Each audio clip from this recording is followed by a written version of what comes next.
Welcome back to another episode of the My Life, Your Life Together podcast. It's Zach and Zach, as always, and today we're joined by Simon Rinne, who is, as you all know, we're just getting into having remote guests recently, and he is a remote guest from Australia. So I think you're our first international guest. I'm pretty sure. That's true. Yeah. That is true. So, Nice. Yeah, no, thanks for having me. It's exciting. I want to say g'day, mate. I feel like I always have to do that whenever I meet with somebody from overseas. But oh, we do that's say that a awesome. lot. We do say that a lot, but g'day, I guess. Well, Listen, we'll take it. He's been doing an Australian accent all day, and I'm sitting here all day. I'm like, don't do it. So when I've done the intro on every episode today, so when he asked to kick things off, I was like, he's gonna do it. no, I'm not. He's Do gonna it. ask Come him how on, the do it. future. I want to hear it. Yeah. Oh, I can't. Oh I'm- yes. Now that the pressure's on, you're gonna crumble. What was I? I was just thinking of all the the. Was it from The Office? The dingo baby. Oh, yeah. And all that. I was like, It's very Simpsons of you, like the early day Simpsons. I remember that episode actually where they did an Australian episode, and that was one Yep. of the lines in it as well. And I think The Office, covered it off as well. So no, it was all right. It was good. don't ask me to say any more because I won't be able to pull it off. So Simon is one of the guests that just responded to a Facebook post I had among the sea of outreach.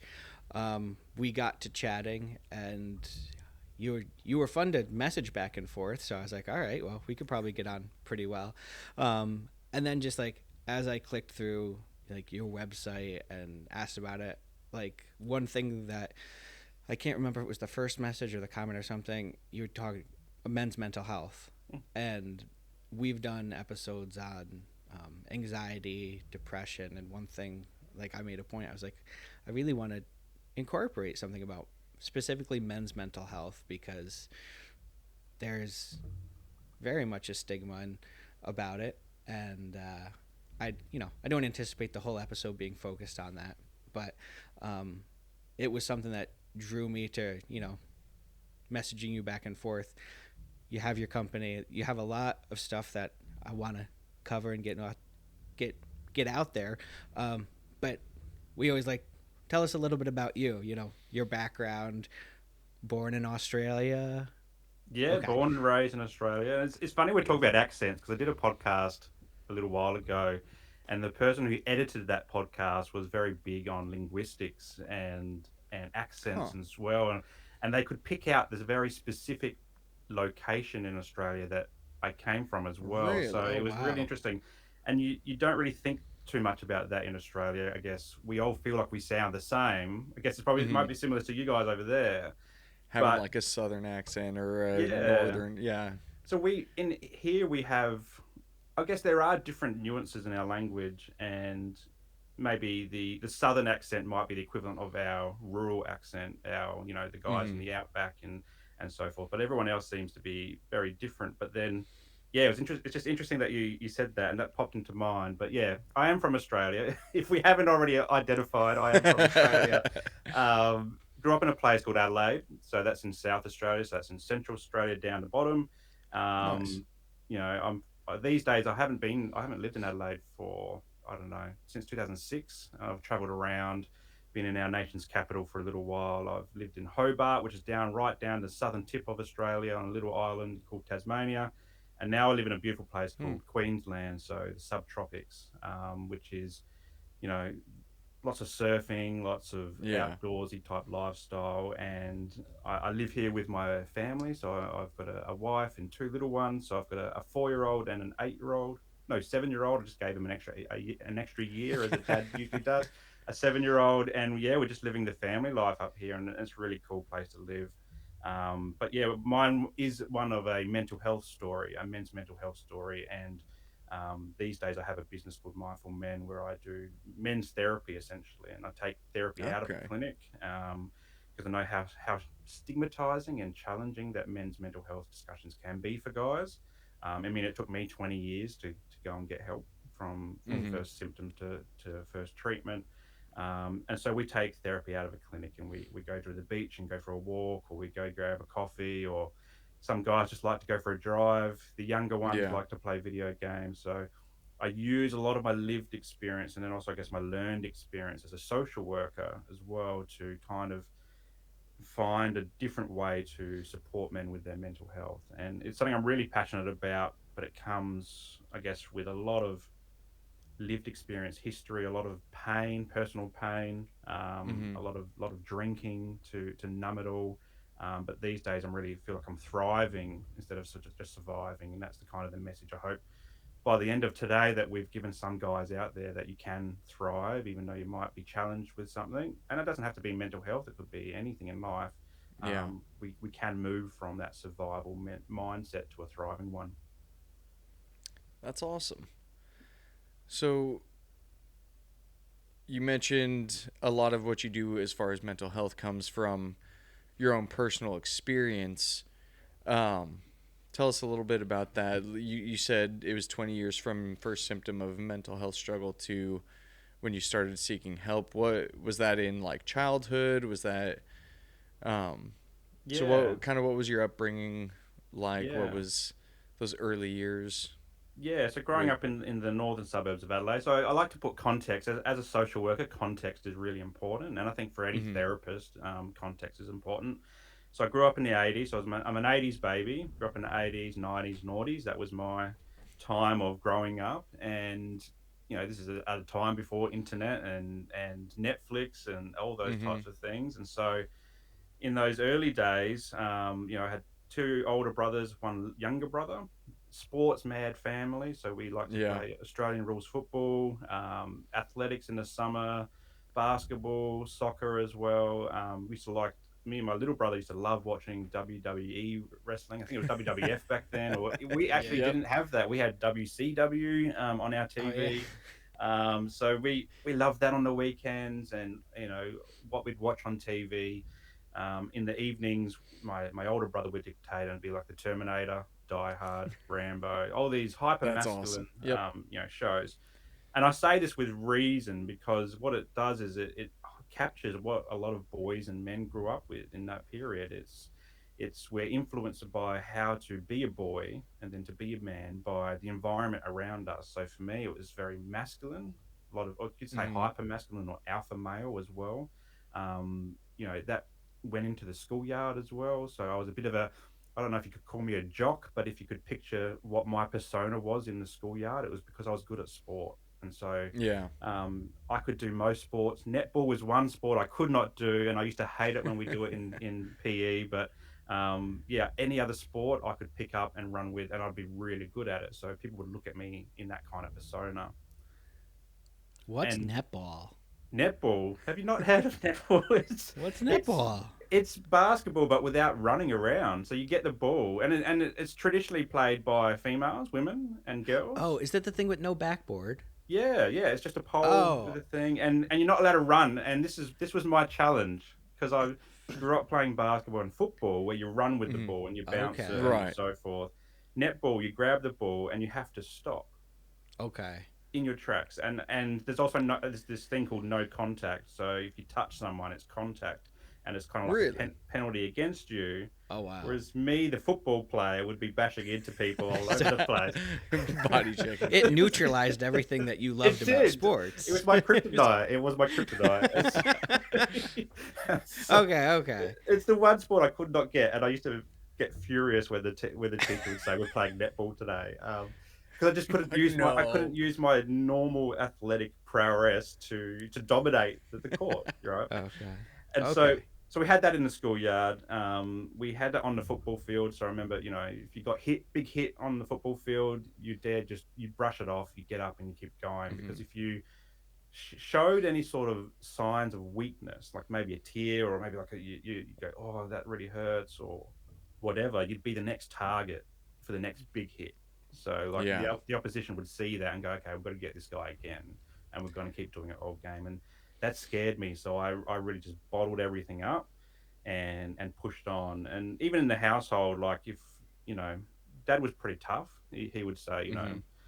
don't show any, like, if he started crying, he would say, suck it up, or stop being a wuss, or whatever. And Yeah. friends would do that as well. And I guess what I watched on TV showed me that to be a boy and man was to be tough. So, think of the Mm. Terminator, someone, or Die Hard. It's the main hero is very hyper masculine. He would walk through walls of fire, or get shot with bullets, or stabbed, but still keep going. And so Mm-hmm. Yeah. from a young age, I'm like, okay, this is what it means to be a young bloke. And you got to suck it up, and you got to be tough, and you got to move forward. And so leading up to 8 years old, mum would often say I'm a happy go lucky kid. So someone who was always joking, always smiling, nothing ever phased him.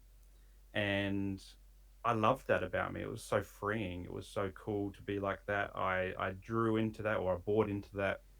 But around 8 years old, in the schoolyard, another student in the schoolyard who I didn't really know, I just knew of them. I walked past them and they were having a conversation, and I stopped for some reason in the conversation, and they said, Simon, if you stop using your voice for more than 1 minute, you're going to lose your voice forever.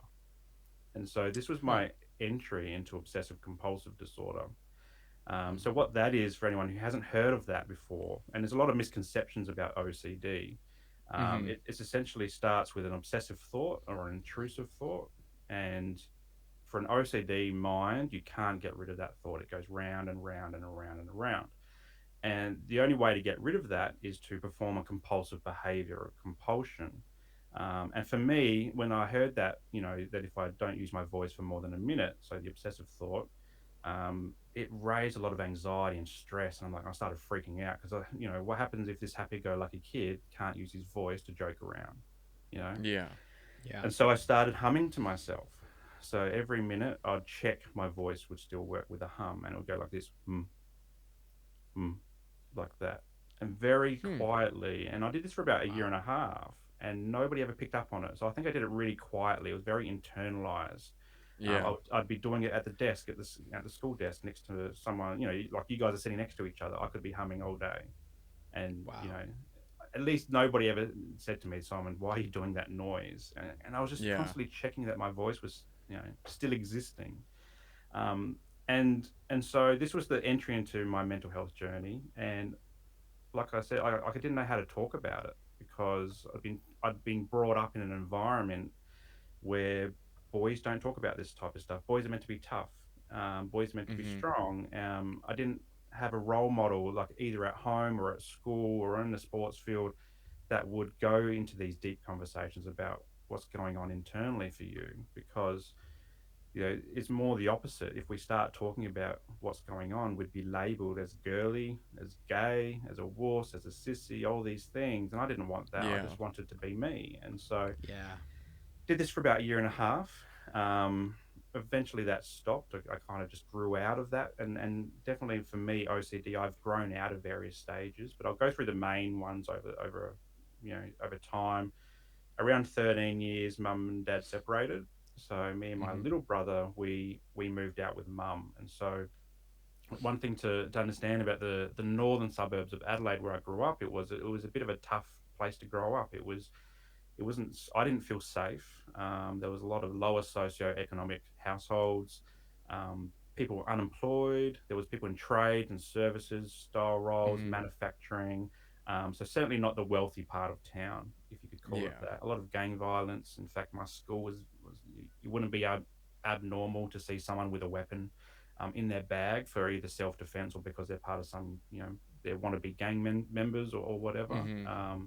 And so I always felt unsafe. And so to go out with mum and live with mum in another part of that suburb, or that part of town, it scared the hell out of me. And so Yeah. Yeah. all of a sudden, also, I guess in that period of time, everyone had a man of the house. I'm not sure if that's still a thing these days, but it certainly felt like this need to be a man of the Mm-hmm. house. And I put that upon myself as a 13-year-old boy. And so where my OCD really ramped up here is every night, to feel safe and secure, I would walk around the house and check every window was closed, every door was locked, all the curtains were drawn. So, for example, right behind you guys have a curtain that's half open a little bit in the Yeah. middle. I would make sure that you couldn't that opening in the middle of the curtain one didn't exist. and so it Yeah. would Yeah. be fully closed. And the reason for that was so that there wasn't somebody on the outside, so this mysterious bad man that I had in my head looking in to seeing, okay, what can I steal, or who's in there? Can I spy on them, or Yeah. Yeah. can I break into this house, steal their stuff, kidnap the kids, or murder them? Mm-hmm. And so these were the obsessive thoughts going through my mind as I As a was, 13-year-old. as a 13-year-old, trying to put Wow. myself to bed every single night.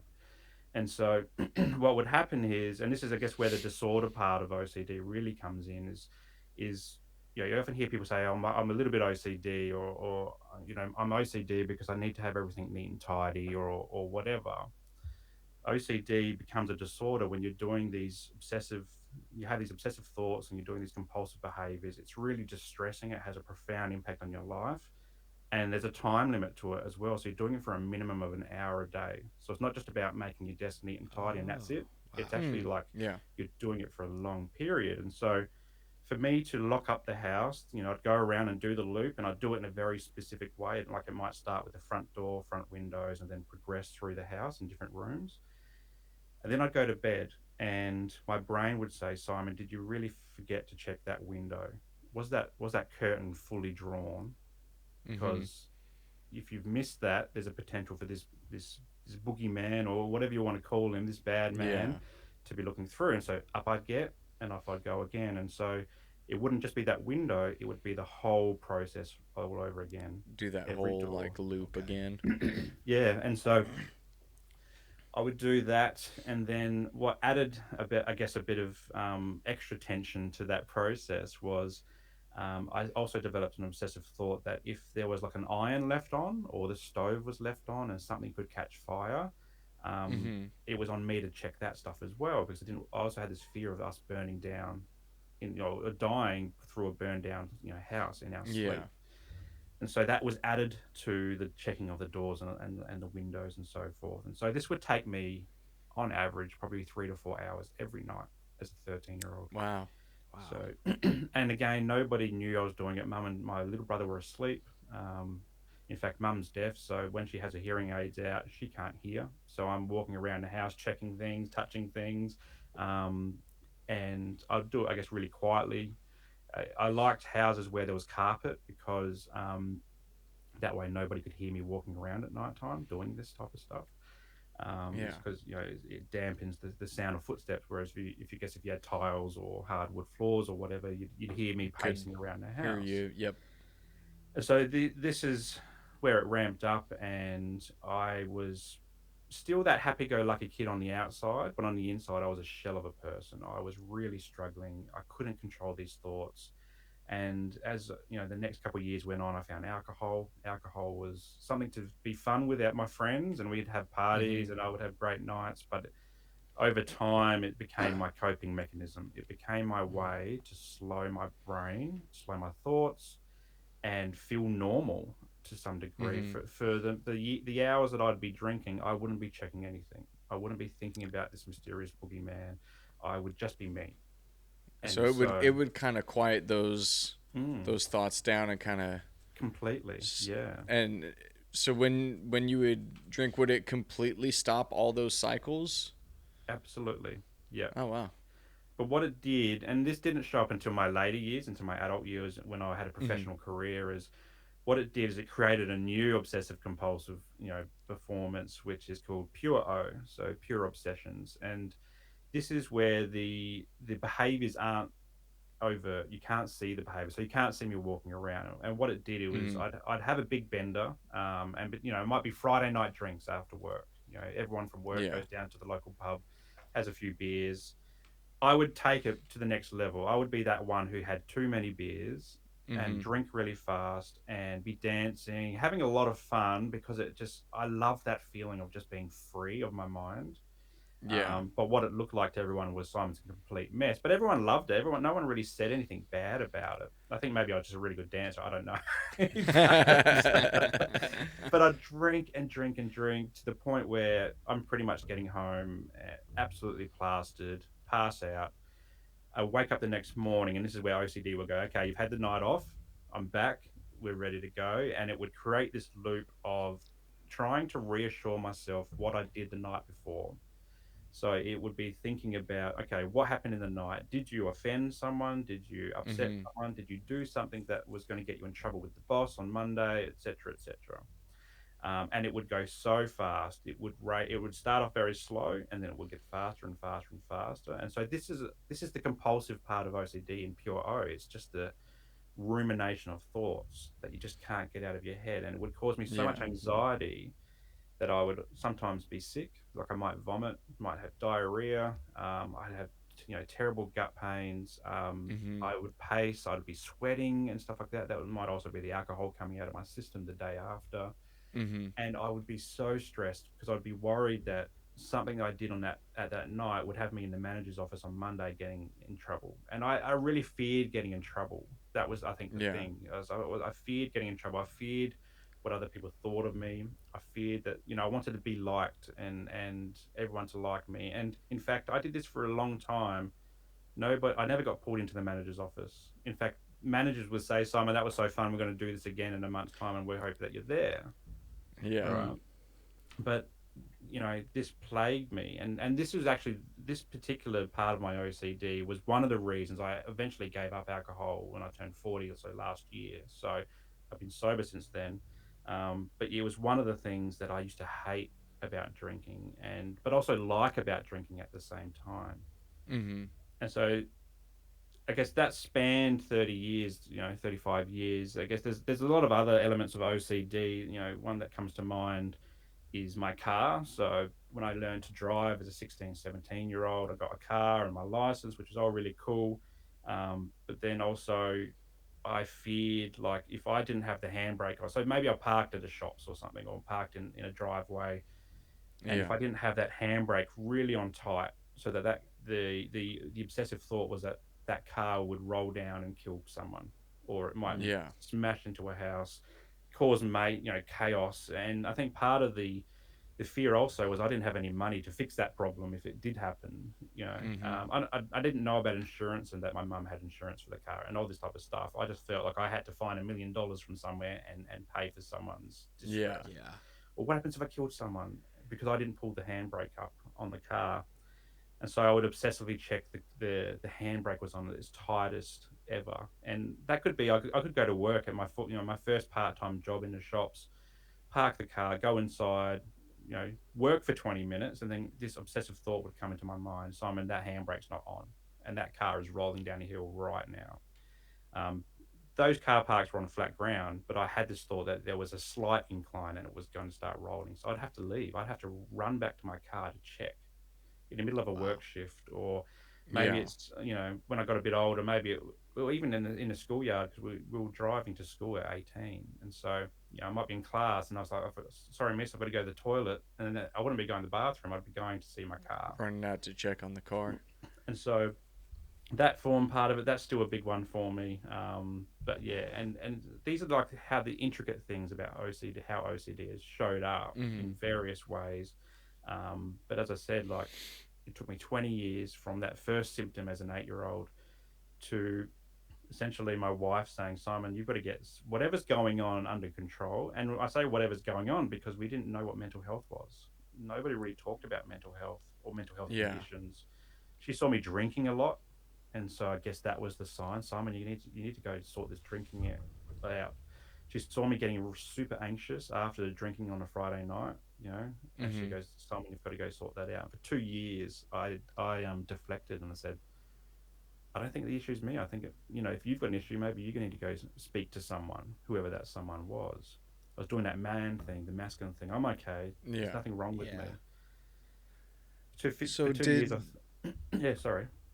I was just gonna ask, so you got married, and like that loop that you would do at night before bed, did that carry on into your adult life as well, with checking Yeah. all the doors and windows and everything as well? Yeah, so I still do that today, but not for 3 to 4 hours. And so Yeah. this is, again, before I said I kind of grew out of certain aspects, and I think I'm growing out of that thing now. I Mm-hmm. feel safe and secure now because I've been on a 11, 12-year therapy journey. I'm on medication Yeah. now, doing the work on myself to learn strategies. But with the OCD, that help came a lot longer after I first went and spoke to someone. And so Mm-hmm. to take it back, she, for 2 years, she tried to get me to go seek help, and then after a while, she said, "Simon, you've either got to get help or you've got to get out." And I'm like, "Oh, I don't want to get out. Like, I Yeah. love you Yeah. and all this type of stuff." We weren't married at that time. We were together. We had our own house and our own dogs and all that type of stuff. So Yeah. we were starting family life. And so I went to the doctor at 28 and I said, "Oh, look, I think I've got this mental health condition." And it just kind of came out. And it was really hard to, like, I choked on the words as they came out. And Mm-hmm. so she was great. She did a few tests, like questionnaires, and showed signs of something happening, Yeah. of some psychological distress. And so referred me to a psychologist. I went there and did a few more tests, questionnaires, which was really interesting because we did two, and she said, "Simon, on one, you performed like as if you're like just the average person. You got some right, you got some not so right. On another, you're an absolute genius." But she said your IQ is through the roof. Huh. And what that was is because that particular task was a repetitive task. And Mm. I link that to this superhuman ability to have OCD. So Yeah. OCD is a repetitive thing. You've got to do Yeah. things in like hours and in routine. You've got to, Yeah. I call these clean numbers. I had to do things 3, 5, 10, 20 times. It couldn't be any other Okay. number. It had to be in a certain number. So I think that Yeah. I'm not a genius by any way at all, but I think that ability to show that kind of test result came because for my life I had been programmed. I programmed myself to be Yeah. obsessive and to do things in rumination and cycles, and so that enabled me to do that. So I went there because I was feeling a bit off and I was Mm-hmm. drinking too much. But she said, "Simon, okay, after all these tests that you've done, it's showing up that you have depression." I'm like, "Oh, okay. Well, I can, that's okay. I figured that maybe you got Yeah. anxiety. Okay, okay. Well, didn't really know about the anxiety, but I'll take that." And then she said, "You've got obsessive compulsive disorder." I'm like, "What's that?" And so Mm-hmm. I didn't know what that was, and so we explored that a little bit. And this is where, like, looking back on that, and this was in 2012. Looking back on that, and the next 10 years, I wondered what went wrong, and a few things went wrong. Is first, I expected to go into a psychologist and get healed straight away. I didn't expect to have to do Yeah. any homework. I expected the medications to, I expected to go on medication and that would heal me. That hasn't worked. I'm still on medication. I've been on a lot of different medications, and what I've come to realize is that you have to find the right one for you. And I think Yeah. I've found the right one for me, but there's still a lot of issues there. And then also all the psychologists, counselors, psychiatrists, social workers, you name it, that I've seen over the years, nobody ever wanted to tackle OCD. They Really? only ever wanted to tackle depression and my drinking and maybe the Hmm. anxiety as well. And I think that's because no one really understands OCD. There's not a lot of specialist therapists who focus on Huh. OCD. And Interesting. so what happened to this is a long story, so we are going over 30 years, but I'm getting towards the end, guys. So No, this is Oh, good. hold on. you're absolutely fine. We love it. In 2020, I burnt out, right? So I'm fast forwarding to 2020. I know I Mm-hmm. experienced burnout. I'd never experienced that before. So to give that context, I'd been managing these mental health conditions, not very well. I was still drinking. I was on my meds. I was at the gym at the time, so I thought I was thinking I was being healthy because I was going to the gym, and I was going to Mm-hmm. therapy and all that type of stuff. I was working in a high pressure work environment, so the job that I had at the time was in the public service. A lot of key performance indicators. It was very much like a production line of a white collar job. So I'd sit at a desk Yeah. and do one task, and then the next one will be there, and the next one, and the next one. So there's very high pressure, and I'd been doing that for a couple of years, and it was getting to me. I was studying my master's degree at social work at the same time, so part time study in the evenings, on the weekends. We had two kids under 3, so we had a newborn in the house. We had a 3-year old. We had this thing called COVID happen. So we were Little thing just called a little called thing. COVID. So we were locked down for. I mean, Australia has some of the longest lockdowns in the world. Like, we were in Yeah. and out of lockdowns. Those lockdowns might last a couple of months. Could only go to the shops to get groceries, or we can go around our local area within 5 k's of our house And I think for Wow. some time we could only walk in pairs or something like that, even if unless you had a family unit, so we could take the family around the park for a walk. Yeah. But yeah, we couldn't get together in groups and so forth. So there was that happening as well, and that meant also I couldn't go to the gym. So that stopped, and Mm-hmm. I basically capitulated and I burnt out. Everything was Wow. just became too hard, and this is where the OCD shined a light on perfectionism for me. So an OCD mind is of someone that tries to have everything perfect or just right in order to feel safe, in order to be feel like we're coping. And I felt like I couldn't hit that bar of perfectionism anymore. And Yeah. so I was becoming more and more cynical at work, and it played out at work. I was on a Zoom call like this, or similar to this, and my boss was asking me, Simon, your workloads are getting a bit longer to finish, and what's going on? And I'm getting questioned by like my manager above me, so like senior managers were starting to take note of what's going on with Simon, and that freaked me out. I'm like, I always wanted to be this people pleaser. I wanted everyone to like me. I didn't like getting in trouble at work, and so I felt like Mm-hmm. I was getting in trouble, and I just burst out crying. This is the first time I've ever done that outside with anybody, and that includes therapists, outside of my wife. And so I burst out crying, and I said, I think I'm burnt out, and I can't keep doing this anymore. And I think back to that time, and I was becoming very cynical at work. Work was taking longer to complete. I had brain fog all the Mm-hmm. time, which, Yeah. even though I've had all these mental health conditions, I could deal with the brain fog. Like, it didn't stop me. And in fact, I was a very high achiever. You could say I was high functioning through all of this. Like, even though I was Mm-hmm. drinking for 25 years, never impacted anything. I could still get on the next day. I wouldn't get hangovers. In fact, the next day I'd wake up and I'd be fine, even though Oh. Well. sank about 12 beers the night before. Yeah. Um, so I couldn't do all these things. I burnt out, and I ended up taking 3 to 4 months off of work. And during that process, I started to recover. Worked with a social worker who understood burnout and so forth, which was really fantastic. Finding a therapist who actually got me for the first time, and instead of just had the textbook smarts, they actually had lived experience smarts as well. So I was like, Yeah. oh, this is awesome. Yeah. And through that recovery process, Mindful Men was born. Essentially, I felt like I got so sick of living like this double life for I don't know 30 years. I wore the mask very well. Like, on the outside, nobody would know I had all these things going on. On the inside, I would be a complete shell of a person. And I felt like just taking off that mask. And I think COVID had enabled me to do that. People having discussions around mental health. And it's the first time I went public with it. And I said, look, I burnt out. I'm a man with mental health challenges. Mm-hmm. And by the way, I also live with OCD and depression and anxiety. And I felt like I just wanted to share that with the world. And so I created an Instagram page for Mindful Men, just with the aim of sharing it and trying to support other guys, to talk about their mental health. And it's through Instagram that I found an OCD community, which I didn't think existed. I thought I was the only person in the world that had OCD. Like, and this is a lot of the people that have mental health conditions. They feel like they're so lonely and isolated. They're like, Right. Yeah. I'm the only one in the world that experiences this, and particularly OCD that nobody really talks about. Yeah.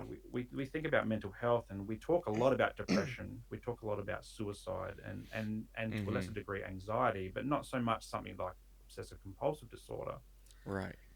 And so finding these people on Instagram that had OCD, I'm like, suddenly don't feel so alone in the world. It's weird. Like, these are people from all over the world that I just all I did was follow their pages. I didn't connect with them on a DM. Like, I didn't communicate with them. They just became part of who I was following on Instagram. And I noticed that they were talking about this thing called exposure response prevention, or ERP, as the gold Hmm. treatment for OCD. And like, I've never heard of this. I've been going to therapy for 10 years or so, and not one therapist has talked about ERP or OCD, basically, Huh. aside from that first diagnosis right at the start at 28 years old. And I'm like, I'm going to look into this. And so I went back to my GP, my new GP up here on the Sunshine Coast, and I said, look, I want to try this thing called ERP. Have you heard about it? He goes, no, never heard about it. And this is a mental health GP. So this is a GP that focuses on men's mental health specifically. Yeah. Wow. So I had to do some Googling and find ERP providers in Australia, because a lot of my Instagram feed was all a lot of people from the US, and there's a big ERP movement over in the US, and maybe to a lesser degree in the UK as well, but not so much in Australia. And Huh. it so happens that down the road there was a place called Anxiety Clinic or Anxiety House. So and by they're not sponsoring me to plug their names, but they were an OCD specialist provider. And I'm like, oh, I didn't even know this existed here on the Sunshine Coast. And so I booked Yeah. myself in, and yeah, had to take 6 months to get in. I was on a wait list for 6 months. Oh And wow. that's the nature of mental health in Australia. There's long wait lists for a lot of psychologists and counselors and social Yeah. workers. But I'm so glad I did it, because when I did get in there, I could talk to someone who understood OCD, and I Mm-hmm. could finally get the right strategies to manage the OCD. And we talked a bit about the checking of the house before. Like, am I still doing it? The strategies I learned in this clinic enabled me to take control of that routine finally, and put that to bed. And instead of doing things over 4 or 5 hours, it might be a half an hour to an hour. And in some cases, Okay. I could potentially, when I'm feeling really good, I could potentially not even meet the diagnostic criteria for OCD, because I'm not doing it for more than an hour a day, because Yeah. I'm managing it so well at the moment. And this is a highlight for anyone who is experiencing OCD out there, is that you can get treatment and you can get better, and you can kind of take control back over your life. And that's the same with any mental health condition. And so I was just so fortunate to find that in a roundabout way after creating an Instagram page for mindful men, and finding this community, not feeling so alone, and having the courage and excitement to go and do the work. And this is where I guess I started to really do the work on myself. I didn't just go in Mm-hmm. there expecting the therapist to heal me. Like, I actually took the homework home and I did the homework. And Yeah. now, as a therapist myself, I love it when a client says, "Oh, yeah, Simon, I did your homework," and there's a real reason behind it. But I get it when they don't do it as well, because I did the same thing for so long. Right. So Yeah. it is a lot more manageable now, and I guess that also influenced me. Having that experience influenced me around the drinking, and having kids also experience that the kids put a spotlight on my drinking over the last couple of years, and Mm-hmm. so forth. So yeah, things are a lot better, and I take a lot of this lived experience and I put it together with my social work degree to support the guys that I work with in my own therapy clinic now, and do it in a different way. I do it in a different way because I've been that guy on the couch, and Yeah. I've in a therapy room, and there's not many services that are around specifically for guys. Like, you go in there, they're very feminine, they're very soft, they're very warm, and that's the idea of therapy. You want to go Mm-hmm. in there feeling calm, but a lot of guys have a disconnect with that. Like, guys still want to be Right. seen as Yeah. guys, and they don't want to feel like they're broken or anything like that. And so Right. that's the reason why I do it as well, because I've felt uncomfortable in those offices, or those clinic spaces. And the guys that come in and do it with me, like, I dress up in a t-shirt and shorts, and it looks like I'm going for a run every session, Yeah. because it just helps break down all those barriers for guys. And I wish I had that in my journey. It wasn't until I found lived experience therapists that could really highlight that therapy can be done in a different way, that's non-judgmental, non-stigmatizing, it's not shameful. And yeah, so that's the story in a nutshell. And I haven't even touched on the alcohol, a lot of the alcohol stuff, but and the burnout stuff. But yeah, happy to unpack that, if wherever That's you want to unpack it. that's a No, yeah, fantastic. that's I an mean, incredible story. yeah. I'm curious. So how did you see? I know you mentioned with your wife, it got to a point where she was like, you need to go get help or get out. How have you seen it affect your family as a whole, especially with having kids and stuff? What were the challenges with that, with having a whole family and walking through and struggling with Yeah, mental health? it's been tug of war comes to mind. I don't know why tug of war just came to mind, but it is a lot of giving and then taking as well. And that's me taking, a lot of them giving and me taking. Hmm. When I went to therapy that first time, it felt like, okay, cool, I've got this under control. We're going to work on this. But I didn't do as I said, I didn't do the homework. I still kept drinking for a long time. Australia has a very big drinking culture, Yeah. and so it was actually more normal for us to drink than it is for us to not drink. And so the idea of being sober never crossed my mind. I didn't want to do that because there was also a lot of stigma around people that don't drink in Australia, and shame. You know, you Huh. get shamed. Like if you say you went to a barbecue or a pub and you say I'm not drinking, I'm designated driver, people would say what's wrong with you? And I Interesting. I even did that as well for many years. And I think looking back at that, I think a lot of it was just me because I hadn't processed my mental health challenges in a Mm-hmm. very good way. I hadn't processed the drinking. I'd bought into that context that to be a boy and to be a man was to someone who sucked it up and drank, and we used to do that. Like guys, a lot of guys do that. They find solitude in the bottom of a beer bottle, or Yeah. drugs, or porn, or gambling, food addiction, all the addictive Yeah. things. They that's where they find their comfort. And so a lot of me was just pretending that I was still fine and not dealing with it. But when I had kids and kids came a few years later, I think they really shined a spotlight on there that I could not look away from. Like my Mm-hmm. wife would say it, and I would just dismiss it, and I hate saying that I kind of dismissed my wife for so long, and it's not great. But the kids really brought me back from keep going down that rabbit hole. And what happened, how that happened was, they're very young. When my son was about 5, my daughter was 2. They would say, "Daddy, are you drinking today? It's the weekend." And Huh. and and they would say it more and more often. I'm like, "Oh, I don't like that. I don't like my kids Mm. talking about beer and drinking. Like they're too young." This was going in through my Yeah. mind.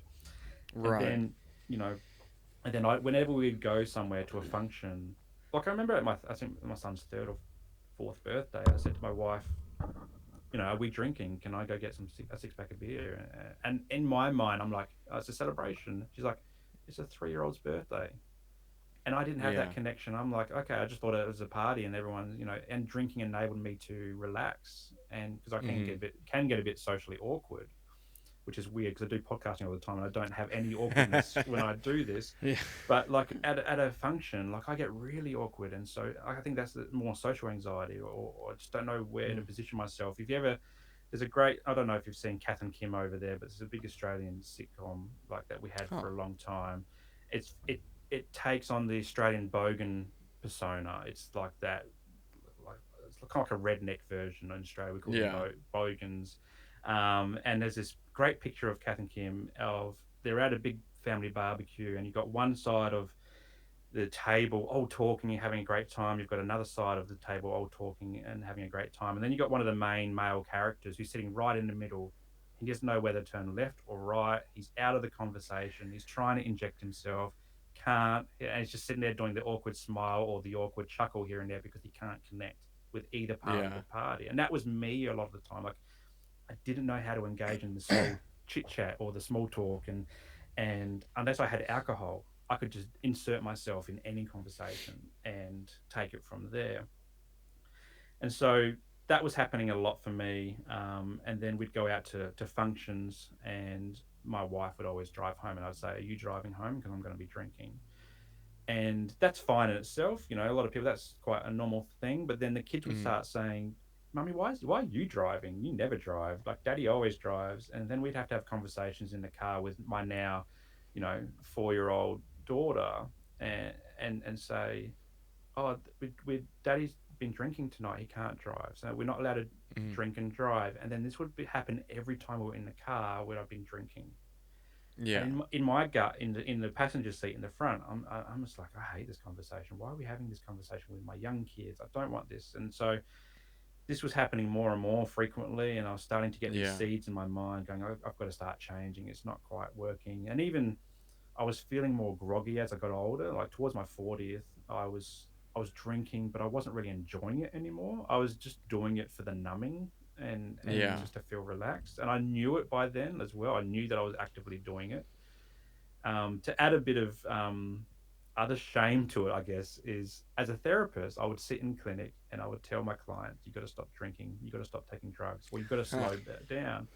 But I was doing the opposite. Yeah. It's like the dentist that never gets his teeth fixed, or it's like Yeah. the gardener that never does his own garden. Like I was never Mm-hmm. doing my own stuff at home, and so there was a bit of shame there as a therapist in what I do. And I think that was being highlighted because I was having a lot of clients come to me with drinking issues or drug issues. And I was Yeah. having these conversations quite regularly. And then at my 40th, this all came to a head, and I thought, it's my 40th. It's a big occasion. I might get lots of gifts, or get some nice gifts for my 40th. And we had a lot of family and friends around. The gifts were all alcohol. It was all different crafts beers and so forth. And historically, the younger version of me would be like, yes, it's a party. We're doing this. We're going to get drunk, and it's going to be fantastic. Yeah. The 40-year-old me at the end of the night broke down, and I said to my wife, why did I get all these gifts of alcohol? And she said, that's because that's the identity that people know you for, is someone who likes to drink. Wow. And that was the knife to the heart, and that was the moment I go, you know what, I don't want that identity anymore. And all these things that had happened over the last couple of years with the kids and me as a therapist and so forth, Yeah.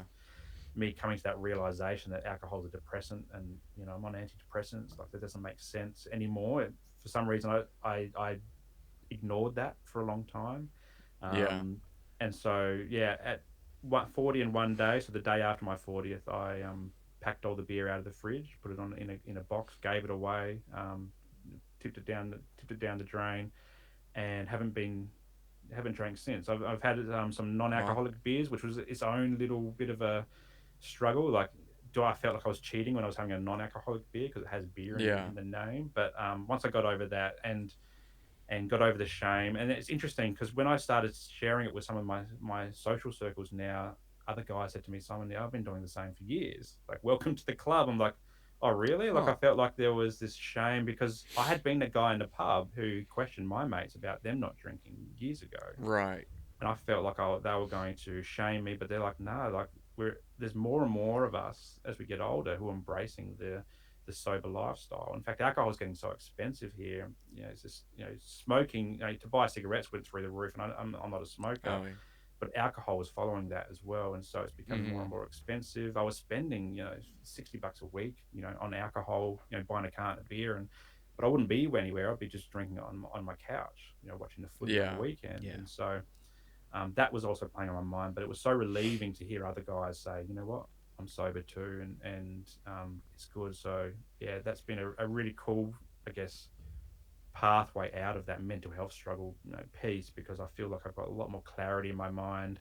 Mm. The alcohol discussions with my kids have stopped, so they're not talking about beer anymore because they're not seeing dad with beer anymore. Yeah. Now it's just soda water or mineral water, or they do see me with a non-alcoholic beer, and I say, well, you can buy this in the grocery store, which I see that as an okay sign to drink, um, Yeah. and I think I'm enjoying that as well. I can only have two of those and I'm done. Whereas before I'd have six beers and I'd be like, okay, where's the next six pack coming from? Yeah. And so yeah, that was a big catalyst, and I thank my family for doing that. To as a long circle back to the family question, like that was me. Now I'm now giving back to my family because I'm no longer taking that time. I'm no longer taking the little moment where my wife might say you can have a beer, and really a beer for me was like 3, 4, 5 beers at the Yeah. minimum. Right. And so it's nice to be able to not have that grogginess feeling anymore. I mean, I never got the hangovers, but it's nice not to have that rumination from the Friday night drinks anymore. Mm-hmm. I can be fully present with my family on the weekends, in the weeknights. I can have one non-alcoholic beer and be okay with that. I can now be the designated driver and be okay with that. And yeah, Yeah. I thank my wife and my kids for highlighting that, and particularly my kids. And whenever I talk about these discussions around mental health, alcohol, and all that, I think about my son, and he turns 8 next year. He's not 8 this year, like I said at the start of the show. He's 8 next year, and that's when it all started for me. Like, I look at him, and my wife says, "You two are exactly the same," Wow. and that scares me because I know in a year's time, like for me, way back when was when it all began. So I do a lot of this for Yeah. him to highlight to him that he can talk about stuff, and that dad's a safe place to come to talk about stuff with. And That's I awesome. just hope that I'm leading by example for him. That's phenomenal. Yeah, that's really good. I just to tag on to that point, like my my father's been open about his struggles with just I don't want to say just anxiety, but anxiety. Had a pretty big just burnout life caught up, everything all in once 1 year. And, he started medicine and he started therapy and stuff like that. And I mean, something I talked about on episodes before is I really started noticing anxiety in my life when I was 16, and it took until 28 to actually do something about it. And, there wasn't even something that my parents weren't going to be supportive because, one, I know my dad had been through it. Two, they've always been accepting and, really not condemning anything that like me or my brother did, really. Um, as long as it was good morally and ethically, I'll say that. But yeah, it still took me 12 years. And I remember when I started telling people that I was, on medication and starting therapy, they were like, was it really that bad? Like my best friends, my doctors were like, oh, I never noticed. And I was like, well, that's the point. You weren't supposed you weren't supposed to notice. Yeah.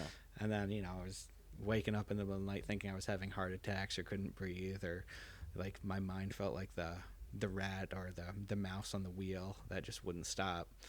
And my PCP, I for years I'd gone back and forth about like medicine and stuff, and finally like it all hit the fan, and I was like, okay, I want to start something. And she was like, okay, we'll start something, but I want you to look into therapy too, because this isn't going to fix it. And I was like, okay, yeah. Well, I started the medicine. I had my 1 month check-in. She's like, you doing good? I was like, yeah, I'm doing good. She's like, all right, did you find a therapist? I was like, no. She's like, I can't force you to do it, but I'm telling you. She's like, I've known her for a while. She's a great person. She's like, you're doing yourself a disservice. And I got hooked up with a therapist at a practice near my house that my cousin recommended. And when you were saying that clients come in, patients come in and not doing their homework, I was like, yeah, I remember my first homework assignment. I'm very like routine, structure, and if that's broken, I'm like, one of my first homework assignments was do something spontaneous. And I remember asking her, how do I plan to do something spontaneous? She was just like, wait for a friend that you trust to text you and ask you to do something that day, and then you have to say yes. And I was like, okay. And my friend, we had plans to go to like an indoor football game, arena football game here. And so we had our tickets and everything, and he turns to me, he's like, these seats suck. There's empty seats up there. Do you want to go take them? And I was like, oh, crap. And so I was like, yeah, sure. And so we did it, and like for 1/4 of the game, I was just sitting there with like chest tightness. I'm like, I'm not supposed to be here. I'm not supposed to be here. And then next session, I was talking with her, and she's like, okay, it's not like you told people who were sitting in the seats to take a hike. They were open. The stadium was 20% full. You didn't break the rules. It's you didn't break the law. It's fine. She's like, how'd you feel? I was like, I felt miserable the entire time. Thank you very much. She's like, good. You'll get used to it. It's interesting you say that because for me, perfection, as I said before, perfectionism was a big thing for me, trying to manage everything. And when I finally started to work on the OCD, one of the things the therapist said to me, one of my homework pieces was, you've got to do something that's imperfect, and you've got to, because I was always a rule follower, like you, like I would have done exactly the same. Like, I'm not moving from this seat. This is my seat. Like, this is the one I'm being designated to sit in. I'm not allowed to sit anywhere else. Yeah. And and so, like, for me, it was like embracing imperfection, and I was always early to things, and it's just weird. And this is going to sound terrible as a therapist and someone who's got a small business now, right? But I was always super early, like half an hour early, because I always feared being late for things. And I think that was me trying to be this perfect person. But then as I've become a dad, and I'm also a mobile therapist as well, things just take time as a dad. Like, they take a lot longer than we expect. And then Yeah. also being a mobile therapist, so being on the road a lot, like, I can't control things like traffic and running late and Yep. so forth. And so that's become part of my routine, where I'm allowing myself to be 2 to 3 to 5 minutes late, and sitting with that anxiety. I'm like, I'm a terrible person because I'm late for this session. most of the time when I get there, the guys are crawling out of bed or whatever. They're not even up, or they're like, yeah, that's fine. What's 5 minutes, you know? And that's Yeah. teaching me that it's okay to be imperfect or to break the rules a little bit of a client therapist relationship. But it also supports my guys to recognize that if someone doesn't rock up on time, that they can sit with that anxiety as well, and be okay with that as well. And so it's it's kind of, we I use it as a dual learning tool. But it's funny how these little homework tasks happen, and that one I certainly resonate with. And being imperfect has become part of my practice framework. So it's called this concept called wabi sabi. It's the beauty in imperfection. And so I'm really Huh. embracing that now as a therapist and a small business owner, and even as a person. It's like, it's okay that I'm not perfect. I don't need to be this perfect person that I've tried to be for so long. I can be just me. I can be broken in parts, and I can put myself back together, and be a bit of a Mr. Potato Head. Some days my ears hanging, is my arm, and all that type of stuff. Like, I can do that, and it's okay. And I think in the mental health discussion, in the mental health world, I guess we could say, we feel like we're broken and that we can't be put back together, but we can. Like, it's just about doing the homework. It's about finding Yeah. what works for you. Like, therapy or medication or whatever might not be your jam, but it could be surfing, or it could be equine, Yeah, working with horses, or art. A lot of people do definitely. art and creative things because it helps you focus in on one thing, as opposed to all the 5 million things that are going through your mind as well. And so just finding what works is really useful. And this is also why therapists say, how's your self-care going? Are you exercising? How's your diet? Are you getting enough sunlight? Are you connecting with other people? Are you engaging with other people? Loneliness is apparently the next epidemic as well, particularly for Hmm. men. Are you getting enough sleep, quality sleep as well? And so these are all really Yeah. important, because if we're not getting those basics right, then of course we're going to be a bit out of whack on the side. It's like putting, three tires on your car instead of four. Of course, if you're not, or you're putting Yep. like Not going to work a, very well. a gum boot on one of them as your tire. Like, if you're not addressing the basics, then you're not going to be able to move about in life, whether it's physically or Yeah. mentally, in a good coherent way. And so basics work, and but then also, yeah, doing the work as well. But depending on what that work is, you've got to find something, and a therapist also, that you can engage with. Right. So I had a question for you because I don't know. So, excuse me. My background is law enforcement. I worked in law enforcement for uh, 10 years, 4 years as private armed security, 6 years as a police officer. And right, I definitely understand that stigma of the like suck it up, don't like don't show weakness. It makes me think of like if we went on calls that you saw some sort of horrifying, traumatic thing, or you got injured or shot at, whatever it was. Right, they would they luckily now departments are getting better to where they offer mental health help. um, but among the officers, among your peers, it's still this stigma of like, oh yeah, that guy had to go see the counselor, or if you're, you know, sergeant or any of your command staff came up to be like, hey, are you good? Do you need help after this call or that call? Like the automatic response is always like, nope, nope, I'm good. Mm. Like I'm good, Sarge. And there's basically all the things you've shared is kind of the same process, the same stigma that I've seen and experienced. How did you get yourself? You mentioned that when you went to the doctor for the first time, you kind of had to like fight and choke the words out. What would you say to men that are struggling with mental health? Like, how do you get them to a place where they can open up about what they're struggling with? Yeah, this is the most common question I get every week. I get a call from a wife, a partner, a sister, a daughter, a mum, saying, I've got a guy in my life. How do I get them in to see you? and I said, Mm-hmm. I often say, like, this is going to suck, but you can't get them. You can't force Yeah. them. And Yep. so for any guys listening, it's more of a they've got to have that light bulb moment themselves. So for me, it was after 2 years of my wife, my now wife, saying you've got to go get help. It was that realization: if I don't finally get help, she's gonna kick me out, and I'm out. Yeah. That was my light bulb moment to go. You know what? I've got to deal with this right now. And so that's the first part: is knowing in yourself that there's something not quite working, that's not quite Mm-hmm. gelling in the way that you would like, or that you're not showing up in a way. Maybe you don't recognize that there's a mental health issue. Maybe you're just like super tired and super grumpy all the time, or you're super Yeah. pessimistic, or maybe you're noticing that you're drinking too much, or you're taking drugs, or you're taking risks a lot more than you used to.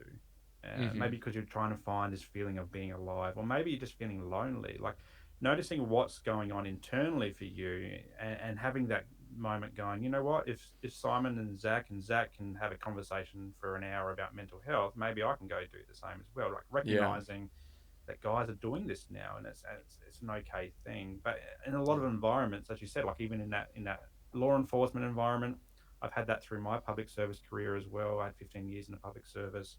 Whether it's Mm-hmm. at the schoolyard or on the sports field, no matter where it is, these are still things that guys are struggling with at the moment. Is the fear of what other people are going to say, or not knowing how to do it. And so Yeah. first is the recognition that you might need help. The second is what I do is find someone, and that doesn't have to be a medical professional or therapist. It could be just your best mate, or someone in your family who maybe has a good head on their shoulders. Is someone who's not going to just talk you down and say, well, you know what, don't be silly, or don't be so soft, or whatever. Like someone who Yeah. is capable of a deeper conversation, and maybe just broach the conversation there. Like, what do you think about mental health, or whatever, or you can do it in a roundabout way by maybe like listening to a podcast about mental health, and you can use my podcast, Mm-hmm. the Mindful Men podcast, if you want to do that, or your podcast, this episode, and say, what do you think about that episode, or did you see that news article or that media thing? Sports is a big one at the moment. There's a lot of sportsmen and sportswomen around the world taking mental health breaks.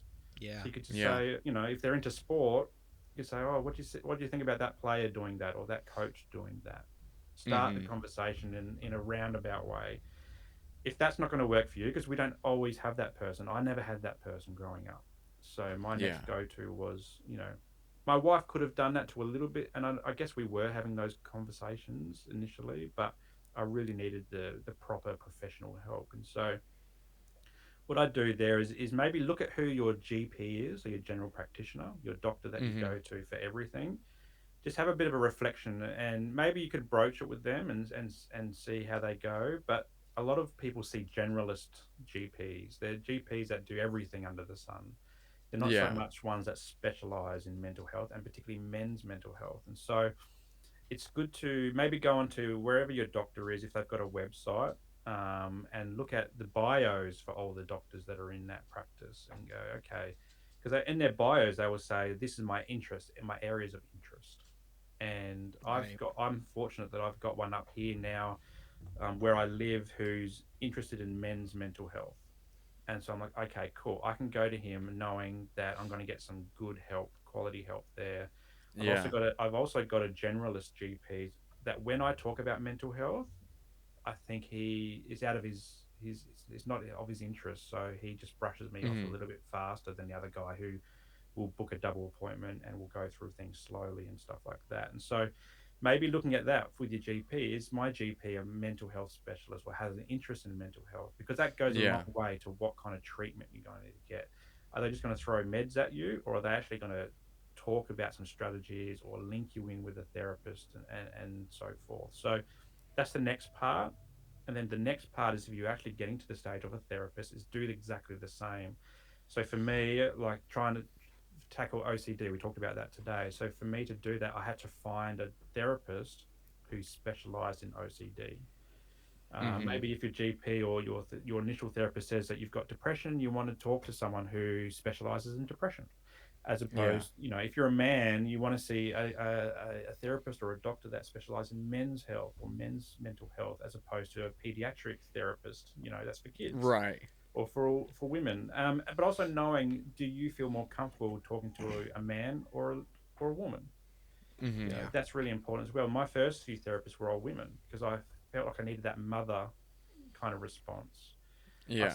I've since come to discover some really cool guys working in this space that I can, go to. And this is important because I'm a therapist in therapy as well. So even though I'm a Mm-hmm. therapist, I can't do my own therapy on myself.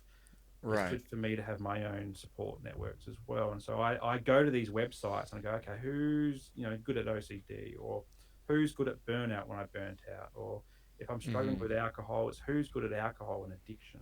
Like, I'm really Yeah. targeting these types of therapists because they've got a lot of the knowledge and they've got the experience, and they might even have lived experience. So now I also kind of look for lived experience therapists, people just like me who have not only walked the walk, but they've, done the books as well. They've got All the right. theories behind it as well.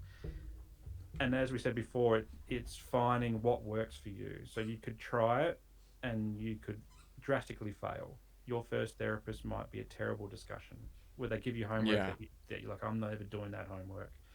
And so it might take you 4 or 5 different therapists to go, okay, and now I know I'm talking to Joe here, and Joe's amazing, and we click. It's the Yeah. same with medication as well. You might be put on the medication and it just doesn't work. There's a lot of side effects with different medications. Um, I won't rattle them off because it might scare a few guys away from going on medications, but also medication is not the answer as well. It could be Right. something different. Your self care, is there another type of different therapy? We talked about art, equine therapy. Surf Mm-hmm. therapy is a new one that I've found, and I'm loving that because I've taken up surfing. So, um, That's awesome. finding that what works for you, realizing that there's so many options available, and if you get stuck, you could just Google's great because it can help you work out what kind of works for you, but don't use it as Dr. Google and trying to fix you. Just try to use it as an information source for Yeah. where to Yeah. point you to. That's awesome. I like a lot of what you say, because I feel like most men, when they, and most people in general, when they think therapy, right, they think the typical like Hollywood, okay, I'm laying on the couch and there's a guy there in a suit scribbling on a notepad. But I like what you were pointing out with, like you mentioned, surf therapy, equine therapy, that stuff. I haven't really heard of much before, but that sounds awesome, because for myself, I love the outdoors. Like, I would much rather go out into the woods than I would sit in an office and, talk. Like, I can imagine I would have much better conversations going like for a hike in the woods than I would sitting on a Mm. couch. It's more natural for us. We've got to do what's Yeah. natural, and even then, like, we're seeing a bit of a growth in the men's circle and the men's group space as well. So you don't have to go do one-to-one work. You could go on a men's retreat, and that sounds Mhm. really wanky. I'm going to use the word wanky. Like, for guys that are hyper masculine, like, oh, that sounds a bit wanky. But it's Yeah. actually really cool. Like, I've been to a 1 day retreat here on the Sunshine Coast, and I thought I'd never do that. I'm like, I don't want to sit around with other guys and talk about how deep and meaningful is. It just seems unnatural for us. Yeah. But I went there, and then we had a breath work session, which is a relatively new thing for me. So breath work. We didn't do any cold exposure, so the cold plunge. There's like a lot of people doing ice baths at the moment, and that's a good Huh. mental reset and physical reset as Yeah. well. So it's not just good for the athletes, on recovery. Yeah. It actually kind of shocks the body into better mental health as well. It's a really good cleanser. Interesting. But we did breath work, we did some journaling and self reflection. Actually going deep into what masculinity is, and right at the start, I talked about Mhm. context and growing up where I grew up. Yeah. And I highlighted things around, what we watched on TV and sports and all that type of stuff. And this all helps us define what it means to be a boy and a man. So this is what it does it mean to be masculine. You hear a lot about toxic masculinity in social media Mhm. and the news at the moment, but what's healthy masculinity? It's Yeah. Yeah. guys talking. It's guys being with each other. It's guys being outdoors. It's guys helping each other, being fathers, being father-like figures, being brothers. Like, Yeah.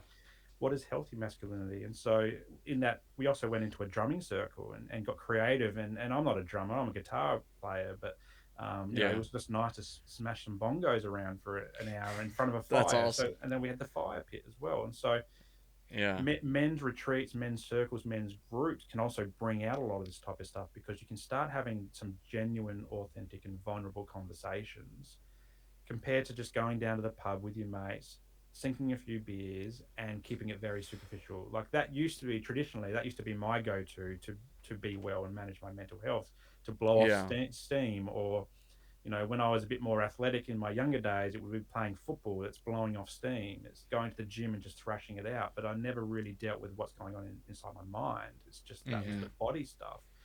Let's say maybe a men's retreat or a men's circle or a social thing that where guys are getting together, and that could be sport as well, where you're getting together, you're creating good bonds, but they go deeper than the superficial conversation that we're used to having.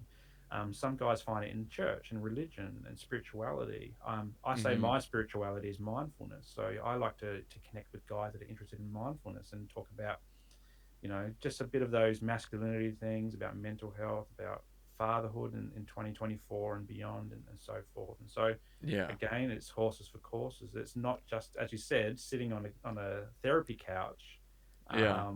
crying and feeling broken and all that. Like it can be, there's a lot of that going on, but it doesn't have to be. There are practitioners like myself who throw away all that and just get to nature because it's so grounding in itself. That's awesome. So one of the things I'm interested in your story because it sounds like it was later on that you went and got your master's in social work. Was that because of your mental health journey that made you want to go and do that? Yeah, it's a bit of uh, and or like so growing up and coming into the end of high school, everyone starts going, "What's your career path?" And like I don't know, like northern suburbs of Adelaide. Most of my friends actually left school early and they went into the manufacturing industry. So there was Mm-hmm. a car manufacturing plant near us where they built Holden's cars, which I think is GM over there, Yeah. General Motors, and they went there because it was easy money. They'd do shift work. They'd be on $50,000 to $60,000, as an 18-year-old, and like that was the average. That was actually pretty good wage back at the end of the Yeah. the 90s. And so I never wanted to do that. Other guys would go to trades. Other guys would just leave school and be on unemployment and just do drugs and gang life and all that kind of Mm-hmm. stuff. Um, I didn't have anyone who'd been to university. In fact, it was very rare for someone in my social circles to go to university. A few of us did. I actually I failed year 12. My mental health spiraled into really dark depression after a relationship breakup. My first real Mm-hmm. girlfriend, she cheated on Yeah. me, and I went in a dark spiral, and I left school Yeah. in year 12. But I fortunately went back and did year 13 and repeated year 12. Got into university, but at the time I didn't know what mental health was. I knew I wanted to help. I wanted to help people like me, and I said this to myself. I want to help people like me. I didn't know what a mental health career looked like or what it was, and so didn't get there. And so I ended up doing a generalist degree, did a social science degree with a major in anthropology. And at the time when I finished that, I still didn't know what I wanted to do. I just knew I wanted an office job because that's what I Yeah. thought was good and was going to get me good money. And Google wasn't around back then. It was like we had Yahoo at the time. I think that Yep. was our search engine. I think AOL was another one that Australians used a little bit. Mm-hmm. And so I just typed into that, what does a social scientist do with an anthropology major? And the only thing that came up was a public service, graduate career job. So I somehow applied and got one of those jobs, which was unusual in itself. And so did that for I think I had a 15-year in a public service career and in different government agencies around Australia. Mm-hmm. Halfway through that, I was feeling unfulfilled. It wasn't a job that lit me up. It was I had some good jobs. So I had jobs in sports anti-doping, so protecting as the credibility of Australian professional athletes through drug Yeah. tests. I worked in Border Force, so Australian Border Force, so around immigration and border protection as well. I did a bit Mm-hmm. of time in our refugee detention centres, or should I say, immigration detention centres. So similar to that law enforcement from a more of a Mm-hmm. border perspective.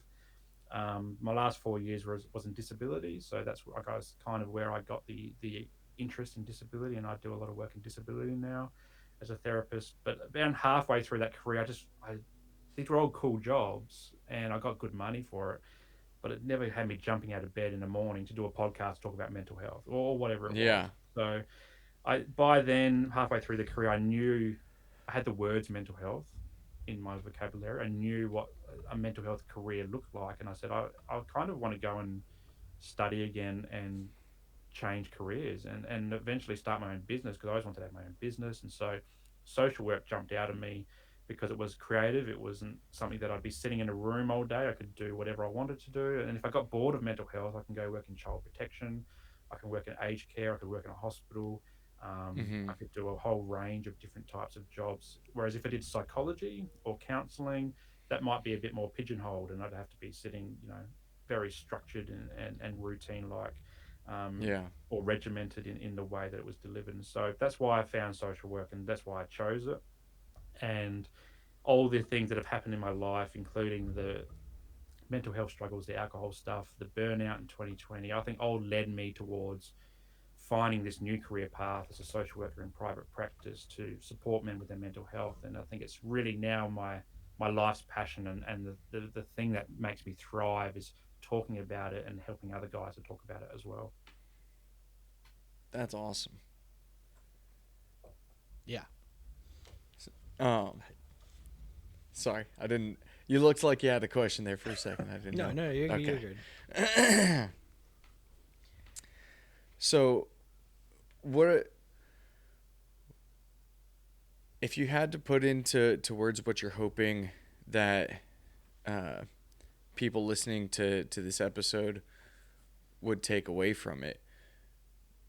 What would you hope that someone can grasp from this? And is it different whether it's like male or female, or is it kind of both the same as far as what you're hoping to communicate to people? Yeah, it's both the same. I think. I mean, we focus on men, but I know women experience the same, or even non-binary people experience the same as well. Like, this is not a. It doesn't discriminate mental health.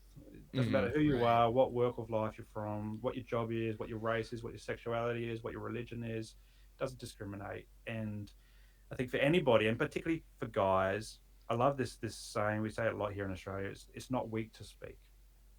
In fact, it's Huh. actually quite it's a sign of strength that being vulnerable is cool these days. Like it's nice to be that, and it's so freeing. So I like to say it's not weak to speak, and that doesn't matter who you are, what gender you are, because I know a lot of people just in general struggle to talk about. They feel like it's a weakness if they do Yeah. share about their mental health, and so I like to start off with that one, but also one that really resonates with me. Well, there's a couple. There's one is nothing changes if nothing changes as well. So if you're Yep. stuck in the same cycle over and over again, unless you make change, it's going to keep going. Kind of like that Groundhog Day, the movie itself. Yeah. It's Yeah. the Yep. same and same every day. But this one I really love. It's the last one I'll share with you. It's from Tony Robbins, and someone highlighted this to me during my social work um, studies, and I just loved it ever since. And it's change happens when the pain of staying the same is greater than the pain of change. And so Hmm. if we get to that point where we're just in pain because that's that Groundhog Day is happening over and Right. over again, that becomes too much, and then we start to change. We can have those little light bulb moments, or seeds. We can plant those seeds and water them, and they come into a beautiful flower, and or whatever it is, and start to grow and start to move and make different decisions. Maybe it's giving up alcohol. Maybe it's changing your social circles. Maybe it's going and seeing a GP, or just talking about your mental health Mm-hmm. in general. A lot of growth can happen once you start doing that, allowing that part of yourself to come out. And for many of us, we can take off the mask and say, this is me, this is my full me, this is the true me. It's not just what you see on the outside, it's also what you're getting on the inside as well. And that's where healing comes from, that's where growth comes from, it's where we can break out of our own cycles and just live this life that we've always wanted to. I'm starting to rediscover that happy-go-lucky Simon again. Just Yeah. because I'm sharing these stories. I've been doing this for a few years now, and the first, even podcasting, for example, my first podcast when I released my podcast, the Mindful Men podcast, I think I did that first episode about 100 times because I was worried about what people were going to say, and I couldn't get my words out right. But now I've been on over, I've got over 100 episodes of that. I've got been on over 100 episodes of other podcasts as well. So now it's quite easy for me to talk about, and now I Yeah. talk about it so much that when I am struggling, I'm straight to the therapist and say, or straight to my GP and say, all right, I'm going down. I need to come back up again. Who can I tap into to get my mojo back? And so it becomes easier and easier the more we do it. So yeah, hopefully one of those affirmations or sayings can resonate with somebody, and they can reach out to whoever can help them or start their own journey today. And that would be an amazing thing to hear if somebody did that. And I'd love for them to connect with us either through your show or through my show and just say, hey, I love that episode. This resonated me for this reason. So That's awesome. Yeah. I mean, yeah, we appreciate you so much, taking time and sharing that with, a tiny podcast from New York and the other side of the world, really. I mean, I joined the Mindful Men Facebook group. yes, And comment a little bit here and there. I haven't made a full post, but it's like, it's so cool what you're doing. And just, the impact you're having on people's everyday lives. It doesn't have to be all big changes all at once. Like this, like you just said, you're really good, but sometimes there's a spiral and you got to know who to reach out to and tap into, where you go to, your therapist or your GP. Now you have this network of men who are supporting each other, who can maybe even, tap into before you get to that spiral and have to, go to, one of your doctors or something like that. So it's really cool. I'm looking forward to staying connected with you through that. And just stay in touch with you in general. I mean, it was such a nice time having you on and sharing all that with us. It was amazing. yeah, no, thank you so much for that. I think we just highlighted how easy it is to talk about mental health. Yeah. People that don't know each other from the opposite ends of the world can sit down for over an hour now and talk about mental health. It is that easy, and it gets easier with time. So really have Right. appreciated you bringing me on your show and sharing my insights and having a bit of jokes as well. Mental health is doesn't have to be all deep and serious. It can be lighthearted as well. So Yeah. thanks so much for having me on your show. One more thing, Simon. If people want to get connected with you or get connected with the work you do, where can people find you? Yeah, so they've got the website, so it's www.mindful-men.com.au. That links to my therapy business, which is mainly in Australia, but it also links to my Mm-hmm. social media, which I do. The Mindful Men community, which is a Facebook community, which is for free. You can join that. But also the Mindful Men podcast as well, which is stories just like this every single week, hoping to inspire guys out there and girls and whoever listening out there to take mindful and meaningful action in their lives. So yeah, touch base with me anywhere in there. If you're listening to this episode, make sure you share it to your socials or whatever, and DM me, tag me and all that, so I can share it amongst my followers as well. But yeah, again, really appreciate coming on. Yeah, definitely will. And I'll include the links to your website and things like that in the description stuff, because I mean, you're a resource, and Yeah. a very good and intelligent resource. So thank you again. Have a good rest of your Sunday, and we'll have a good rest of our Saturday. Thanks. All right. Take care.